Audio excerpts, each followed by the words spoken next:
நீங்க தாவேக்கால இணைய போறீங்களா சார்? இணைய போறேன் சொல்லி யாரும் பல லட்சக்கணக்கான பேர் என்னோட வர்றாங்கப்பா. ஒரு வாரத்தில் கூட்டம் வரும். இந்த விஜய் பத்தி கேள்வி கேட்டாலே நீங்க ஆட்டோமேட்டிக்கா ஏன் உங்களுக்கு வேற கேள்வியே இல்லையான்ற மாதிரி பேசிட்டு இருக்கீங்க. உங்களை பார்த்தா பரிதாபமா எத்தனை ஏஜென்ட்டுமா வருவீங்க? ஒரு ஏஜென்ட்னா பரவாயில்ல, வர்ற அத்தனை யூடியூப்புக்காரரும் விஜய் விஜய் விஜய் இருந்தாங்க. எங்களுக்கு ஏதாவது புதுசா ஒரு வார்த்தை பேசுறீங்க, ஏதாவது 1.5 வருஷத்துல விஜய் இந்த மாதிரி மாத்தி பேசினாரு, இந்த கொள்கையை சொன்னாரு, ஏதாவது ஒரு வார்த்தை சொல்லுங்களேன் தயவு செய்து. உங்களை கெஞ்சி கேட்கிறேன், சொன்னார் சார் ஒரு வார்த்தை தயவு செய்து உங்களை கெஞ்சி கேட்டுக்கிறேன் சொல்லுங்கப்பா. உங்களை கெஞ்சி கேட்டுக்கிறேன், உங்க காலில் விழுந்து கெஞ்சி கேட்கிறேன். ஏதாவது விஜய் புதுசா சொன்னாரா தயவு செய்து. இது எப்படி விமர்சனம் வைக்கப்படுதுன்னா, இத்தனை நாளா இந்த போலி வாக்காளர்களை வச்சுதான் திமுக ஜெயிச்சிருக்குன்ற மாதிரியான ஒரு விமர்சனம் வைக்கப்படுது. இருந்துட்டு போகுது அந்த புத்திசாலித்தனம் அவங்களுக்கு இருந்தது. இவ்வளவு வருஷம் கழிச்சு கண்டுபிடிக்கிற அளவுக்கு முட்டாளாக இருந்ததுக்கு நாங்க என்ன பண்ணுவோம்?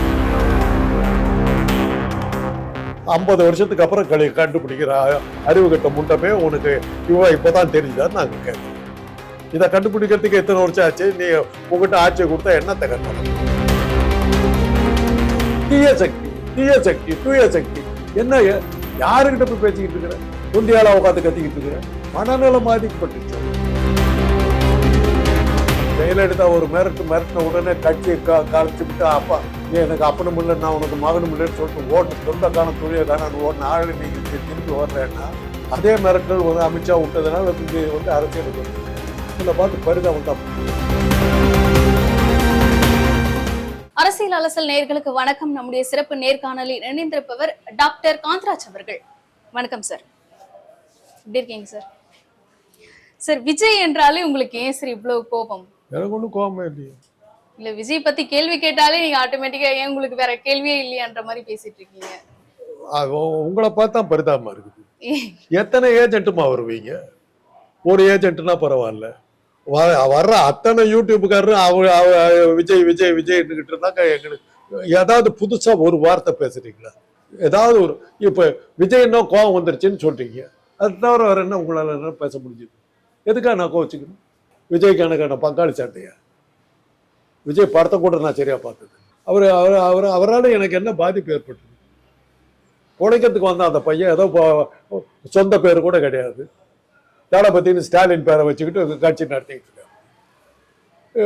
அந்த ஆளுக்கு இல்லாத விளம்பரம் கொடுத்துக்கிட்டு இருக்கீங்க. உங்களுடைய வெறித்தனமான ரசிப்புத்தன்மைக்கு எங்களை போட்டு உயிரெடுத்தா நாங்க என்ன பண்றது? அதுலதான் கோவம் வருது.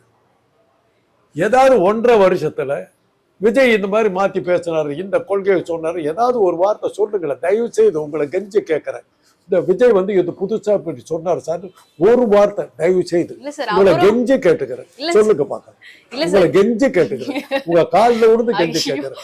ஏதாவது விஜய் புதுசா சொன்னாரா தயவு செய்து சொல்லுங்க. இல்ல சார், அவரும் உங்க ரசிப்புத்தன்மைக்கு வாழ்த்துக்கள். நீங்க விஜய் நீங்க கல்யாணம் பண்ணிக்கிட்டா கூட எனக்கு ஆச்சரியம் இல்லை. உங்க இஷ்டம், அது உங்க இது. ஒரு பொம்பளை சொல்லுச்சு, என் கணவர் விஜய்க்காக உயிரை விட்டதை நினைத்து நான் மகிழ்ச்சி அடைகிறேன். அந்த அளவுக்கு கருப்பு கரிசைகள் வாழ்ற நாடு இது. என்ன பண்ண முடியும்? இல்ல சார், அவரும் ஏதாச்சும் புதுசா பேசுவாங்க நாங்களே எதிர்பார்க்கிறோம். பட் ஆனா மேடை ஏறினாலே டிவிக்கே இல்லைன்னா டிஎம்கே, டிவிக்கே டிஎம்கே இப்படின்னா எங்களுக்கும் கேள்விகள் அது மாதிரிதான் சார் வருது. நீங்களும் விடுவனான்றீங்களே, உங்களுக்கே சலிப்பு தட்டல? ஒரே கேள்வி எத்தனை தடவை? 1.5 வருஷமா இதை தவிர வேற ஏதாவது கேட்டிருக்கீங்களா சொல்லுங்க பாக்க. ஏற்கனவே இன்னொரு சேனல்ல சொன்னேன், இந்த குழந்தைங்க ஆடுற குதிரையில ஆடு பொம்மை பார்த்துருக்கீங்கன்னு. இந்த ஆடு குதிரை இருக்கும், குழந்தை வெறுக்க வெறுக்க வேர்த்த வெறுக்க குதிரை ஆடும். குதிரையும் அங்கேயே தான் இருக்கும், குழந்தையும் அங்கேயே தான் இருக்கும், அங்கெல்லாம் நகராது. அதுதான் விஜய் கட்சி. சார், இப்போ தமிழ்நாட்டுல இந்த எஸ்ஐஆரால கிட்டத்தட்ட 1 கோடி வாக்காளர்களை நீக்கி இருக்காங்க சார். துணை முதல்வர் தொகுதியா இருக்கட்டும், முதல்வருடைய தொகுதியாக இருக்கட்டும், அமைச்சர்களுடைய தொகுதியாக இருக்கட்டும், நிறைய வாக்காளர்கள் நீக்கி இருக்காங்க. இது வர தேர்தல்ல அவங்களுக்கு எந்த மாதிரியான ஒரு பின்னடைவு ஏற்படுத்தும் சார்? தெரியாது. மொத்த வாக்காளர்கள் 6 கோடி, 1 கோடி பேரை நீக்கி இருக்காங்க. மிச்சம் 5 கோடி பேர் திமுக வாக்களிப்பாரு, அவ்வளவுதான். இது எப்படி விமர்சனம் வைக்கப்படுதுன்னா, இத்தனை நாளா இந்த போலி வாக்காளர்களை வச்சுதான் திமுக ஜெயிச்சிருக்குன்ற மாதிரியான ஒரு விமர்சனம் வைக்கப்படுது சார். இருந்துட்டு போகுது. அந்த புத்திசாலித்தனம் அவங்களுக்கு இருந்தது இல்லை. இவ்வளவு வருஷம் கழிச்சு கண்டுபிடிக்கிற அளவுக்கு முட்டாளா இருந்துக்கிறதுக்கு நாங்க என்ன பண்ணுவோம்? நாங்க எப்படி போடுவோம்? இது கூட தெரியாம நீ ஒன்றிய அரசுல உட்காந்துக்கிட்டு சர்வாதிகாரிங்கிற பேர்ல சுத்திக்கிட்டு இருக்கிற. இத்தனை வருஷமா 49ஆம் வருஷத்துல இருந்து திமுக ஜெயிச்சுக்கிட்டு இருக்குது. இத்தனை 50 வருஷத்துக்கு அப்புறம் கண்டுபிடிக்கிற அறிவு கட்ட முண்டமே உனக்கு இப்பதான் தெரிஞ்சுதான்னு நாங்க கேட்கிறோம். இதை கண்டுபிடிக்கிறதுக்கு எத்தனை வருஷம் ஆச்சு? நீ உங்ககிட்ட ஆட்சியை கொடுத்தா என்னத்தக்க நடக்கும்? 1 கோடி பேர் தான் நீக்கணும், மிச்சம் 5 கோடி பேர் இருக்காங்கல்ல, அவங்க திமுக ஓட்டு போட போறாங்க. என்ன பண்ண போற? எல்லா இடத்துலயும் இப்ப கையை பிடிச்சிக்குவியா? நிறுத்திடுவியா? என்ன பண்ணுவேன்? சாமதான பேதாத்தண்டா உனக்கு தான் தெரியும் நினைக்காத, எங்களுக்கு தெரியும். திருப்பரங்குன்றத்துல திமுக அரசு இந்துக்களை வேணும்ட்டு எதிர்க்கிறாங்க, சிறுபான்மையினர் ஓட்டுகளை கவர்வதற்காக இந்துக்களை கைவிடுறாங்கன்ற மாதிரியான சில விமர்சனங்கள் வைக்கப்படுது சார். இந்துக்களுக்கும் திருப்பரங்குன்றத்துக்கு என்ன சம்பந்தம்? முருகனுக்கு இந்துக்களுக்கு என்ன சம்பந்தம்? இந்துங்கிற மதம் எங்க இருக்குது? இந்தியாவில் எங்க இருக்குது? அப்படி ஒரு மதம் இருக்கா? இந்து மதங்கிற பேர்ல வேதங்கள்ல சொல்லியிருக்குதா இந்து மதம்னு? அப்படி ஒரு மதம் எங்க இருக்குது?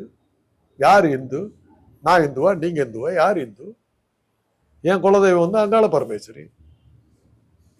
இந்து மதத்துல இருக்குது. அது முருகன் இருக்கானா இந்து மதத்துல? யாரை ஏமாத்துற? ஒரு வந்தேரி கூட்டம் நீ இந்துன்னு சொல்லிட்டு இந்த ஊர்ல பொழப்பு நடத்திக்கிட்டு உட்காந்துக்கிட்டு நீ என்ன மிரட்டுறியா? ஒண்ட வந்த பிடாரி ஊர் பிடாரி தோர்த்தன கதை தான். எங்க ஊர் யாது? இங்க நீ பேசாத. இந்து மதங்கிற பேரை முதல்ல வேதத்துல காட்டு. வெள்ளக்காரன் வச்ச பேர். வெக்கம் இல்லை, மானம் இல்லை, சூடு இல்லை, சொரணை இல்லை, கேடு கட்ட இப்போ பேரை வச்சுக்கிட்டு சுத்திரிய. வெள்ளக்காரன் வச்ச பேரை வச்சுக்கிட்டு மான வெக்கம்லாம் இழந்து சுத்திக்கிட்டு இருக்கிறீங்க. உன் மதத்துக்கு என்ன பேரு? பிராமண மதம் பேர். அது எப்படி இந்து மதம் பேர் வச்சுக்கிட்டு இருக்கிற? வெக்கம் இல்லை உனக்கு, மானம் இல்லை, சூடு சோரணை இல்லை, ஒரு அப்பனுக்கு பிறந்தவனா இல்லை. நீ பதில் சொல்லு. இந்து மதம் வெள்ளக்காரன் சொன்ன வெள்ளக்காரன் பேரை வச்சுக்கிட்டு சுத்திரிய. அதுல தெரியல உன் புத்தி என்னன்னு. இன்னைக்கு வரணும் அந்த அடிமை புத்தி வெளியே போகல. வெள்ளக்காரனுக்கு வால் பிடிச்ச புத்தி போகல. அவனுக்கு வேட்டி துவைச்ச புத்தி இன்னும் ஒன்று, அவனுக்கு அண்டர்வேர் துவைச்ச புத்தி இன்னும் போகல. உன்னை விட்டு போகல. உன்னை இந்து ஒன்று காட்டிக்கிறது பேசிக்கிட்டு இருக்கிற. இந்து மதத்துக்கு தமிழ்நாட்டுக்கு என்ன சம்பந்தம்? முருகனுக்கு இந்து மதத்துக்கு என்ன சம்பந்தம்? சிவனுக்கும் இந்து மதத்துக்கு என்ன சம்பந்தம்? சொல்லுங்க. அதுக்கப்புறம் பதில் சொல்லலாம். அதுக்கப்புறம் பதில் சொல்லணும். Okay sir. இப்போ திமுக கூட்டணி பிளவு வரப்போகுது. ஏன்னா காங்கிரஸ் சில தொகுதிகள் கேட்டிருக்காங்க. திமுக அதுக்கு என்ன யோசிச்சுட்டே இருக்காங்க. இப்படி போயிட்டு இருந்தா காங்கிரஸ் கண்டிப்பா திமுக விட்டு வெளியேறிடும். எங்க போவாங்க? பாஜகவுக்கு போயிடுவாங்களா? தாவேக்காவுக்கு போயிடுவாங்களா? தாவேக்காவுக்குன்னு ஒரு கட்சி இல்ல. இது தண்ணி மாதிரி. என்ன கலர் ஊத்துறாங்களோ அந்த கலர் எல்லாம் ஏத்துக்குவாங்க. இப்பதான் கஷ்டப்பட்டு ஒரு செங்கோட்டைன்னு ஒரு அதிமுக காரரை கூட்டு சேர்த்திருக்காங்க. பார்க்கலாம். இப்போ காங்கிரஸ் கிட்ட கேட்டுக்கிட்டு கட்சி நடத்தணுங்க, நீங்க யாராவது 4-5 பேர் சேர்ந்தீங்கன்னா கொஞ்சம் நல்லா இருக்குன்னு காங்கிரஸ் கிட்ட பிச்சை எடுத்துக்கிட்டு இருக்கு தாவேக்கா. ஒவ்வொரு கட்சிகளையும் இப்போ பிச்சை எடுத்துக்கிட்டு இருக்காரு. என் கட்சிக்கு வாங்க, என் கட்சிக்கு வாங்க, என்னை எப்படியாவது காப்பாத்துங்கன்னு பிச்சை எடுத்துக்கிட்டு இருக்காரு. இதுல கௌரவம் வேற. பிச்சைக்காரர் வந்துட்டாங்களாம், பிச்சை எடுக்கிறாரு. என் கட்சியில் ஆள் இல்லை, காங்கிரஸ் நீங்க வந்தீங்கன்னா நாங்க எங்களுக்கு ஏதாவது வாழ்வு கொடுங்கன்னு பிச்சை எடுத்துக்கிட்டு இருக்கேன். சார், ஆனா காங்கிரஸ் தான் விஜய் தொடர்பு கொள்றாங்கன்ற மாதிரி அப்படித்தான் நான் சொல்லணும். இப்ப பிரவீன் சக்கரவர்த்தி கூட அம்மா தாயான்னு வீட்டுக்குள்ளார போய் பிச்சை எடுத்துக்கிட்டு இருந்து நீயா அவங்களா உன் வாசல்ல நின்றுட்டு இருக்காங்க. நீ தானே சொல்லிக்கிட்டு இருக்கிற என் கட்சிக்கு வர்றாங்கன்னு. அதான் பிச்சைக்காரன் ஒரு சில வகைகள் உண்டு. ஒரு பிச்சைக்காரன் பிச்சை எடுப்பான், அவன் அதிகார பிச்சை. என்னைக்கு போடாத மகராஜி போடல, என்னைக்கு போடுற பிச்சாச்சு நீ ஏண்டி போடலன்னு கேட்டானா. அது மாதிரி பிச்சை ஒழுங்கா போட்டாக்கா அவங்கள கேவலப்படுத்துற கூட்டம் உங்க கூட்டம். நீ இப்போ ஓடு கூட போய் நின்றுட்டு பௌத்தி பிச்சை அந்த பிச்சை எடுத்துக்கிட்டு உட்காந்துட்டு இருக்கிற உங்ககிட்ட காங்கிரஸ் கூட்டணி போயிருந்தான். திமுக கிட்ட இருக்கிற கூட்டணியை ஏன் உடைக்கிறதுக்கு நீ பாக்குற? அவன் வரதா இருந்தா உங்ககிட்ட சேர்ந்துருப்பாங்களா? அன்னைக்கே சேர்ந்துருப்பாங்க. இன்னைக்கு கட்சி ஆரம்பிச்சு 1.5 வருஷம் ஆச்சு. இன்னைக்கு வரல யார் உங்க கூட கூட்டணி சேர்றன்னு யார் வந்தா கூட. இந்த செங்கோட்டை அதிமுக சேர்ந்தவர். அவர் அமித்ஷா சொல்லி உங்ககிட்ட சேர்ந்திருக்காரு. வேற யார் வந்திருக்கா சொல்லு? அமித்ஷா சொல்லி செங்கோட்டையன் வந்திருப்பாரு. அங்க போயிட்டு தானே இங்க சேர்ந்தாரு. என்டிஏ கூட்டணிங்கிறீங்க. என்டிஏ கூட்டணி எந்த கட்சியெல்லாம் இருக்குது அதை சொல்லுங்க முதல்ல. திமுக கூட்டணி அப்புறம் பேசலாம். என்டிஏ கூட்டணி கட்சிகள் பேரை சொல்லுங்களா வரிசையா? எத்தனை கட்சி சொல்லுங்க. யாரெல்லாம் இருக்கா? தாவேக்கா 15 தாவேக்கா இருக்கு. சார் மக்கள் சக்தி கொண்ட இயக்கம் சொல்றாங்க சார். அப்படியே மக்கள் எந்த எந்த நாட்டு மக்கள்? ஒரு பொதுக்கூட்டம் வச்சாலே மாநாடு நடத்துற அளவுக்கு மக்கள் வந்து சேர்றாங்க சார். ஆட்டோ சங்கர்னு கேள்விப்பட்டிருக்கீங்களா? கேள்விப்பட்டிருக்கேன் சார். அவருக்கு தூக்கு தண்டனை கொடுத்தாங்க. அவரை வந்து மருத்துவ பரிசோதனைக்காக கூப்பிட்டு வந்தாங்க. 2 பக்கம் லட்சக்கணக்கில் இருக்கு. சேலத்துல வந்து நகை கடத்த இருக்கிறதுக்கு நயன்தாரா வந்தாங்க. 3 லட்சம் பேர் கூடணும். எல்லாம் சீஃப் மினிஸ்டர் ஆயிட்டு. அப்ப இந்த கூட்டம் நடிகரை பார்க்க வந்த கூட்டம் சொல்றீங்க சார்? யாரு தெரியாது, தெரியாது. 15 20 பேர் செத்தாங்க அன்னைக்கு. 1.5 மாசமா தலைமுறை போன ஆசாமி இன்னைக்கு வரல காணும். செங்கோட்டையினுடைய ஈரோட்ல கூட்டின கூட்டத்துக்கு வந்து மாத்தடிக்க வேண்டியது செங்கோட்டையன். அவருடைய பழைய ஆளுங்கட்சியில இருந்தவர். அவருடைய அரசியல் அனுபவத்தை வச்சு ஒரு கூட்டத்தை இது பண்ணியிருக்காரு. ஒழுங்கா நடந்திருக்கு. அவ்வளவுதான் நடந்தது. செங்கோட்டையன் வந்து அந்த கூட்டத்தை எப்படி கூட்டியிருப்பாருன்னா, அதிமுகக்கு ஏதோ கொஞ்சம் இது ரிவெஞ்ச் கொடுக்குற மாதிரியான, அதனால வந்து பிரம்மாண்டமா அந்த பொதுக்கூட்டத்தை ஏற்பாடு பண்ணியிருப்பாரு சார். தன்னுடைய சக்தியை வந்து விஜய் கிட்ட காட்டியிருக்காரு. அமித்ஷா கிட்ட தன்னுடைய செல்வாக்கு நிரூபிக்க வேண்டிய கட்டாயத்துல அவரு இருக்காருமா. அரசியல் அனாதையா கிடந்தாரு, வீட்டுக்குள்ளார கிடந்தாரு. சசிகலாவால் ஓரம் கட்டப்பட்டவர், காணாம போனவர். இன்னைக்கு அமித்ஷா வந்து புதுவாழ்வு கொடுத்திருக்காரு. புதுவாழ்வு கொடுத்த வந்து நிரூபிக்கிறதுக்காக இது ஒரு சேர்த்த சொத்துக்களை எல்லாம் செலவு பண்ணி ஒரு பெரிய கூட்டத்தை காட்டியிருக்கிறாரு. தன்னை நிரூபிச்சிருக்கிறாரு. இதுல விஜய்க்கு என்ன லாபம்? செங்கோட்டையனுடைய சக்தி இதுல விளங்கி இருக்குது, அவ்வளவுதான். சரி, இப்போ செங்கோட்டையனை தொடர்ந்து சில அமைச்சர்கள் வரப்போறதா தாவேக்காக்கு சில தகவல்கள். வேற ஏதாவது டாபிக் இருந்தா சொல்லுங்க தயவு செய்து. 1.5 வருஷமா இதே தான் சொல்லிட்டு இருக்கேன். புட்டின் வந்து சேர போறாரு, ட்ரம்ப் வந்து சேர போறாரு, ஜெயிலன்ஸ்கே வந்து சேர போறாரு. யார் ஜெயிலன்ஸ்கேன்னா யாருன்னு கேட்காதே, தெரியாது. சும்மா ஒரு பேர் சொல்லு. யார் பேர் வேணாலும் சொல்றீங்க. காந்தராஜ் சேரதா சொல்லு. யாரும் நீங்க தாவேக்கால இணைய போறீங்க? இணைய போறேன்னு சொல்லு. யாரும் பல லட்சக்கணக்கான பேர் என்னோட வர்றாங்கம்மா. இன்னொரு வாரத்தில் கூட்டம் வருது. மதுரையெல்லாம் பத்தாது, தமிழ்நாடு பத்தாது. சந்திர மண்டலத்தை நடத்த போறேன். சந்திர மண்டலத்தை நடத்த போறேன். ராக்கெட்லாம் ரெடி ஆயிடுச்சு. தாவேக்காவோடு காந்தராஜ் இணைகிற காட்சி. 50 கோடி பேர் இணைகிறாரு. சந்திர மண்டலத்தில் நடக்க போகுது. உங்க சேனல் என்ன? அரசியல் இது விளம்பர ஏஜென்ட்டா உங்களை நியமிக்கிறேன். இதுக்கு நல்ல விளம்பரம் கொடுக்க வேண்டியது உங்க சார். புது கட்சி வந்திருக்காங்க, மக்களுக்கு நல்லது பண்ண போறாங்கன்ட்டு ஒரு மக்கள் சக்தி கொண்ட இயக்கம்னு சொல்றாங்க. அவங்கள போய் நீங்க இவ்வளவு கிண்டலா பேசிட்டு இருக்கீங்களே சார். சொல்றாங்கன்னு என்ன செஞ்சாங்கன்னு சொல்ல மாட்டேங்கிறீங்களாமா? இன்னைக்கு வரலாம். நான் அதைத்தான் உங்க காலில் விழுந்து கெஞ்சி கேட்டுக்கிறேன். தயவு செய்து வேற ஏதாவது இருந்தா சொல்லுங்கன்னு சொல்றேன். மக்கள் சக்தி இருக்குதுங்கிறாங்க, அவங்க வந்து சேர்ந்துட்டாங்கிறாங்க, செங்கோட்டை வந்துட்டாருங்கிறாங்க, இப்ப ட்ரம்ப் வந்துட்டாருங்கிறாங்க. வர்றாங்கன்னு சொல்லிக்கிட்டே இருந்தாங்க. எப்போதுமா வரப்போறாங்க? எத்தனை சேனல்மா இதையே திருப்பி திருப்பி சொல்லுவீங்க? எத்தனை பேத்துக்குமா நான் இதையே கேள்விக்கு பதில் சொல்லிட்டு இருக்கிறது? பேஜாரா இருக்குமா? அவஸ்தையா இருக்குது. ஒரே கேள்வியை திருப்பி திருப்பி கேட்கறீங்க. ஒரு ஆளா மாட்டிட்டு முழிக்கிற அத்தனை பேரும் ஒரே கேள்வியை கேட்டா நான் எப்படி பதில் சொல்றேன்? விஜய் பார்த்தோன்னே திமுக பயத்து விட்டது. 15 டிவி இதே கேள்வி. விஜய் கண்ட உடனே திமுக நடுக்குகிறது. 15 டிவி இதே கேள்வி. எத்தனை தடவை பதில் சொல்றேன்? வேற ஏதாவது சொல்லுங்க. அவர்கிட்ட விஷயம் இல்லை, உங்ககிட்ட விஷயம் இல்லை. தீய சக்தி, தீய சக்தி, தூய சக்தி. என்ன யாருக்கிட்ட போய் பேசிக்கிட்டு இருக்கிற? ஒண்டியால உட்காந்து கத்திக்கிட்டு இருக்கிற? மனநலம் பாதிக்கப்பட்டுருச்சு உனக்கு. ஒரு சைக்காட்ரிஸ்ட பாரு, அதான் நல்லது. 150 கோடி ரூபா வாங்குறேன்னு சொல்லி கதையை விட்டு அமலாக்கத்துறையில மாட்டிக்கிட்டேன். கட்டாயப்படுத்தி கொண்டு விட்டுட்டாங்க. ஜெயலலிதா ஒரு மிரட்டின உடனே கட்சியை கலைச்சி விட்டு, அப்பா நீ எனக்கு அப்பனும் இல்லை, நான் உனக்கு மகனும் இல்லைன்னு சொல்லிட்டு ஓடின, தொண்டை காணும் தொழிலை காணும் ஓடின ஆள் இன்னைக்கு திரும்பி வர்றேன்னா அதே மிரட்டல் வந்து அமித்ஷா விட்டதுனால நீ வந்து அரசியலுக்கு வந்திருக்க. உன்னை பார்த்து பரிதாபம் தான் பண்றோம். இப்போ பயப்படாது. கூடிய சீக்கிரம் உனக்கு ஒரு விடுகாலம் கிடைக்கும். உனக்கு விடுதலை கிடைக்கிறதுக்கு வாய்ப்பு கிடைக்குது. அமித்ஷா பிடியிலிருந்து விடுதலை அவரதுக்கான வழிமுறைகளை நாங்கள்லாம் சொல்லித்தரோம். தைரியமாயிரு. உன்னை காப்பாற்ற வேண்டிய பொறுப்பு எங்களுக்கு இருக்கு. சரி, இப்ப அமித்ஷா சொல்லிதான் செங்கோட்டையன் உள்ள போயிருக்காருன்னும் போது, அவ பாஜகவுக்கும் தாவேக்காக்கும் ஏதாவது கூட்டணிக்கு உருவாக்க வாய்ப்பு இருக்கா? தெரியாதுப்பா. இவ்வளவு ஒரு பயங்கரமான ஒரு கேள்வி நீங்க கேட்குறீங்க.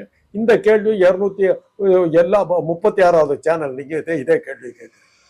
எப்படி பதில் சொல்றது? நான் ஒருத்த மாட்டிட்டு முழிக்கிறேன். எத்தனை பேருக்கு தான் இதே கேள்விக்கு பதில் நான் சொல்றது? இதே கேள்விக்கு எத்தனை சேனலுக்கு நான் பதில் சொல்றது? வேற கேள்வி கேளுங்கன்னு உங்க காலில் விழுந்து கூட கெஞ்சி பார்த்துட்டேன். முடியாதுங்கிறீங்க. உங்களுக்கு ஒரு டாபிக் இல்லை. அதை தவிர உங்களுக்கு பேசுறதுக்கு ஒண்ணும் இல்லை. சரி எல்லாரும் ஒரே டாபிக்கை திருப்பி திருப்பி வச்சுக்கிட்டு இருக்கு. என்னதான் பண்றது? சரி ஓகே சார். இப்ப கனிமொழி அவர்களுடைய தலைமையில வந்து தேர்தல் அறிக்கை குழு அமைச்சிருக்காங்க சார். எந்த மாதிரியான அறிக்கைகளை நம்ம அவங்க கிட்ட இருந்து எதிர்பார்க்கலாம் சார்? எதை மக்களுக்கு செய்யறோம், அது செய்யறேன் வழக்கமா சொல்றது சொல்லுவாங்க.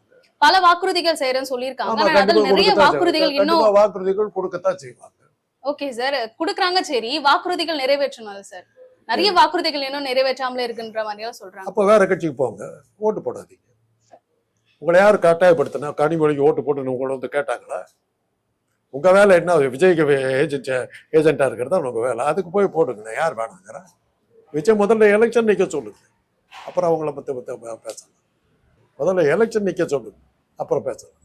எல்லாரும் எல்லா கட்சியும் வாக்குறுதி கொடுக்கத்தான் செய்யும். அமித்ஷா என்ன பண்ணாரு பீகார் எலெக்ஷன்ல?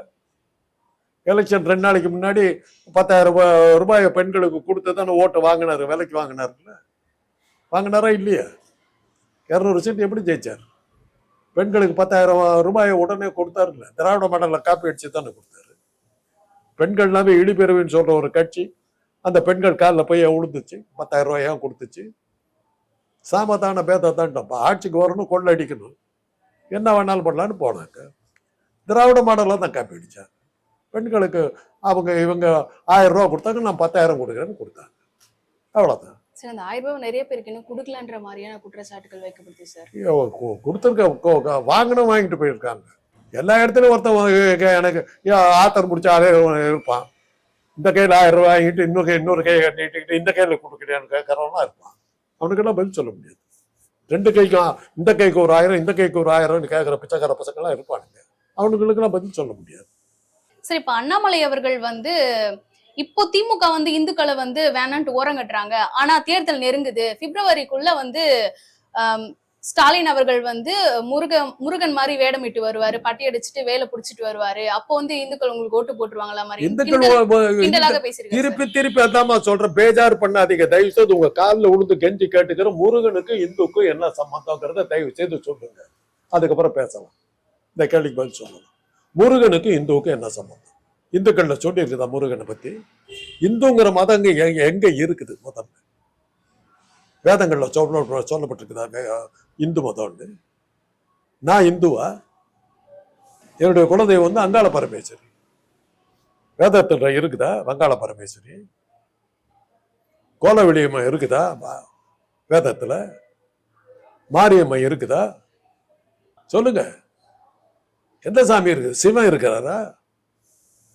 இல்லாத மதத்தை வந்து இங்க குழந்தை வச்சுக்கிட்டு இந்து மதம் சொல்லிட்டு வெள்ளக்காரன் வச்சுக்கிற பேரை வெக்கம் கட்டு போய் வச்சுக்கிட்டு இருக்கீங்க. நான் திருப்பி சொல்றேன், வெக்க மானம் ஏனம் சோறு சோறனை ஒரு அப்பனுக்கு பிறந்தவனா இருந்தாக்கா வெள்ளக்காரன் வச்ச பேரை வச்சுக்கிட்டு இந்துன்னு சொல்லி ஏமாத்திக்கிட்டு இருக்க. யாரை ஏமாத்துற? இந்து மதத்துக்கு முருகனுக்கு என்ன சம்பந்தம்? திருத்தணி தாண்டி முருகனை கோயிலை காட்டுங்களா பார்க்கலாம். ஒரு வடமொழி இலக்கியத்துல முருகனை காட்டுங்களா பார்க்கலாம். குமார சம்பவம்னு காளிதாசங்களும். அதை தவிர முருகனை பத்தி எந்த இடத்துலையுமே இது கிடையாது, சிவபெருமான் கிடையாது. இந்த இந்து மதத்தினுடைய முழு முதற் கடவுள்னு யார சொல்றீங்க? இந்து மதத்தினுடைய முழு முதற் கடவுள் யாரு? அதுவே தெரியாது. வக்காலத்து வாங்கிட்டு வந்துட்டீங்க. பிரம்மனுக்கு எங்கேயாவது கோயில் இருக்கா? பிரம்மனுக்கு எங்கேயாவது விழாக்கள் இருக்கா? அப்புறம் இல்லாத சாமி இல்லாத மதம் அதை வந்து பிடிச்சிக்கிட்டு முருக வேஷம் போடுவாரு. எவனோ ஒரு பைத்தியக்கார முட்டை வளர்றாருன்னா அதை வந்து என்கிட்ட வந்து கேட்குறேன். Okay sir. இப்ப அமைச்சர் கே நேரு அவர்களுடைய 888 கோடி ஊழல் பண்ணியிருக்கான்ற மாதிரி குற்றச்சாட்டுகள் வந்து தொடர்ந்து அவர் மேல வந்து இடி வந்து அதுக்கான ஆதாரத்தெல்லாம் வச்சுட்டு சீக்கிரமாவே கைது பண்ண போறாங்கன்ற மாதிரியான அந்த விமர்சனங்கள். முதல்ல என்னுடைய பதிவுகள் நீங்க புதுசா வந்திருக்கீங்க. என்னுடைய பதிவுகள் முதல்ல சொல்லியிருக்கிறேன். எலெக்ஷன் நெருங்க KN நேரு, ஏவாவேலு, சேகர் பாபு, செந்தில் பாலாஜி இவங்க மேல எல்லாம் அமலாக்கத்துறை பாயும். அவங்களெல்லாம் ஜெயிலில் தள்ளுவாங்க. அப்படித்தானே எலெக்ஷன் நடத்துற வழக்கமே பாஜகவுடைய வழக்கமே தானே. செந்தில் பாலாஜி என்னென்ன பண்ணி பார்த்தாங்க, காலில் தான் விழுந்தாங்க. செந்தில் பாலாஜி ஒன்றும் பண்ண முடியல. அதே மாதிரி தான் இப்போ நேருகிட்ட ஏற்கனவே நான் சொல்லிட்டேன், லிஸ்ட்டும் கொடுத்துருந்தேன், ஜாக்கிரதையா இருங்க, அமலாக்கத்துறை வரும்னு சொல்லியிருக்கேன். அது பிரகாரம் வந்துகிட்டு இருக்கேன். அதே சரி எலெக்ஷன் கிட்ட நெருங்கும் போது அப்படி பயமுறுத்தி தானே ஜெயிக்கிறது. அப்படிதான் மக்கள் ஓட்டு போடுறதுக்கு மக்கள் தயாரா இல்லை. அதனாலதான் பார்த்தாங்க, மக்கள் ஓட்டு போட வந்தாக்க நமக்கு போட மாட்டாங்கன்னு சொல்லி பேரையே எடுத்து விட்டாங்க. 1 கோடி பேர் நீக்கி விட்டாங்க. அதான் அவங்க சாமர்த்தியம். ஓட்டு போட வந்தா தானே சிம் கார்டை மாற்றணும், வாக்கேந்திரத்தை இது பண்ணணும். உனக்கு ஓட்டே இல்லைன்னு சொல்லிட்டா இப்போ எனக்கு ஓட்டு இல்லையே. அந்த பொண்ணு வந்து கேட்டாங்க, நீங்கள் வீடு மாற்றி வந்ததுனால உங்கள் பேரை நாங்கள் இன்க்ளூட் பண்ண முடியாது, நீங்கள் அங்கே போய் தான் இன்க்ளூட் பண்ணணும்னாங்க. இதுக்கு நாங்கள் போயாகணும். அங்கே போய் இல்லைன்னாக்கா நீ இதுக்கு முன்னாடி எங்கே ஓட்டு போட்டீங்களோ அந்த வாக்குச்சாவடியில் போய் சொல்லி உங்கள் பேரை இன்க்ளூட் பண்ண சொல்லணும். இவ்வளவு நான் பண்ணாதான் எனக்கு ஓட்டு கிடைக்கும். இப்படி எத்தனாயிரம் பேர்த்து அப்படிதான் 1 கோடி பேரை வெளியே துரத்திருக்கீங்க. ஓட்டு போட விட்டா தானே. இதுக்கெல்லாம் நீங்க வந்து ஒரு மீடியாங்கிற முறையில பொதுமக்களுடைய நன்மைகளை பாதுகாக்கணும், ஜனநாயகத்தை பாதுகாக்கணுங்கிற பொறுப்புணர்ச்சி துளியாவது இருந்தால், துளியாவது ஒரு லட்சியவாதிகளாக இருந்தால், துளியாவது நேர்மையாக இருப்பதாக இருந்தால், இந்த அக்கிரமத்தை எல்லாம் நீங்க எடுத்து காட்டி பிஜேபி அயோக்கியத்தனத்தை வெளிப்படுத்துறதுக்கு உங்க சேனலை பயன்படுத்து. அவ்வளவுதான் நான் சொல்லுவேன். ஜனநாயகத்தை காப்பாற்ற பொறுப்பு உங்களுக்கு இருக்குது. துளியாவது உங்ககிட்ட நேர்மை இருந்தால். சார் ஜனநாயகத்தை காப்பாத்த விஜய் வரேன்னு சொல்றாரு. அது அது அது அது அதுவே போதுமே. இது சொன்னாவே போதுமே. நீங்க ஜனநாயகத்தை எந்த லட்சணத்துல காப்பாத்துவீங்க? ஒரு ஊழலற்ற ஆட்சியை நான் கொடுப்பேன்னு ஓ சொல்றேன். சரி. எத்தனை முனிசிபாலிட்டியில ஊழலற்ற ஆட்சி நடத்திட்டு இருப்போம்? எலெக்ஷன்ல நீங்க சொல்லுங்கம்மா. முதல்ல நான் தான் முதல்ல சொல்லிட்டேன். ஆடு குதிரையில ஆடிக்கிட்டு உட்காந்துட்டு இருக்காரு. குதிரை நகர்ல குழந்தையில வர்ற வேத்து வடிச்சுக்கிட்டு இருக்கு. கட்சி இன்னும் உருவாகல. உருவான அப்புறம் பார்க்கலாம், பேசுவோம். ஓகே சார், இறுதியான கேள்வி சார். இந்த 2026 அந்த தேர்தல் களம் எப்படி இருக்க போகுது சார்? 2026 அப்புறம் நடக்க போற தேர்தல் வந்து ஒரு பெரிய ரத்த புரட்சிக்கு பிறகுதான் நடக்கும். ஏன் சார்? என்ன இப்ப நடக்கிற அயோக்கியத்தனத்தை ரொம்ப நாள் பொறுத்து இருக்க மாட்டாங்க. 14ஆம் லூயி பிரெஞ்சு புரட்சி, தலை வெட்டி துண்டாடி கூடையில தூக்கிட்டு போனாங்க. முசோலினி கட்டி தொங்க விட்டு துப்பாக்கியால சல்லடை கண்ணா தோலைச்சு சுட்டு கொண்டாங்க. அது மாதிரியான ஒரு ரத்த புரட்சி ஒன்று நடக்கும். அதுக்கு பிறகு பார்ப்போம். 56 இன்ச்சு மார்படகர் எங்க போறாரு, இந்த அமித்ஷா எல்லாம் எங்க போறாங்கன்னு அப்புறம் பார்ப்போம். இவ்வளவு நேரம் தெளிவான கருத்துக்களை எங்களோட பகிர்ந்ததுக்காக ரொம்ப நன்றி சார்.